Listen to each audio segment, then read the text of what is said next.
Hello, ladies and gentlemen. Today we're going to be talking about compound interest. What is it? How does it work? And how can it work for you? Well, compound interest is simply what happens once you receive interest on something you've already received interest on. So, this mainly relates to investments.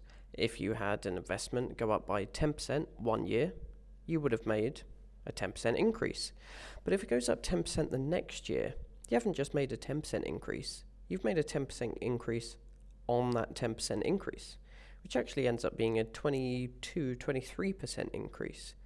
Next year, it becomes even bigger, and even bigger, and even bigger.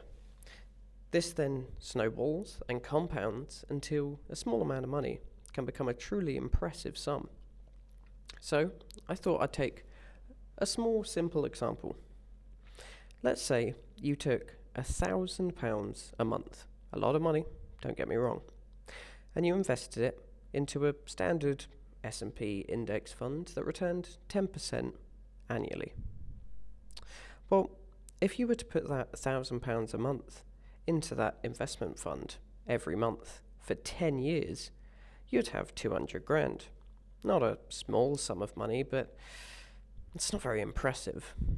However, if you then stopped investing and never invested a single penny ever again, and just left that money there, well, if you let it sit for 30 years without having touched it, without having done anything to it, it would amass to a total of £3.5 million. That's quite a nice retirement. So, this is why time becomes the biggest factor for how much money you can possibly make, especially if you just intend to invest some of your spare income from your job or similar income sources rather than to set up a business, for example. And if that is the case, then I truly hope you start investing as early as you can and as much as you can, because that is what drives the compound growth the hardest. See, the reason I use this as an example is if you were to start investing £1,000 a month from age 20 to age 30, something that is just about doable still in this horrendous economy that we currently live in, once you're age 30, you could then start using the rest of your money however you wished and be pretty much guaranteed to retire a multi-millionaire. That sounds quite good to me. And it's why I look at examples that are not too unrealistic for people to get behind investing young.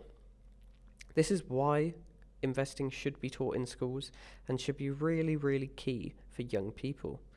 Because we see too many people nowadays who throw away their earnings on frivolous things that they don't actually need, and random junk or nights out and alcohol and all sorts of terrible vices.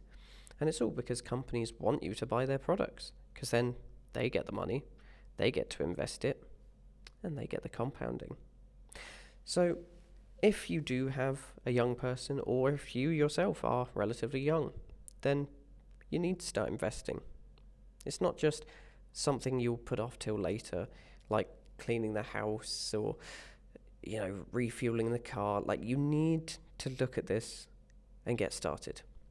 Because the sooner you start, the more compounding will happen and the richer you'll be.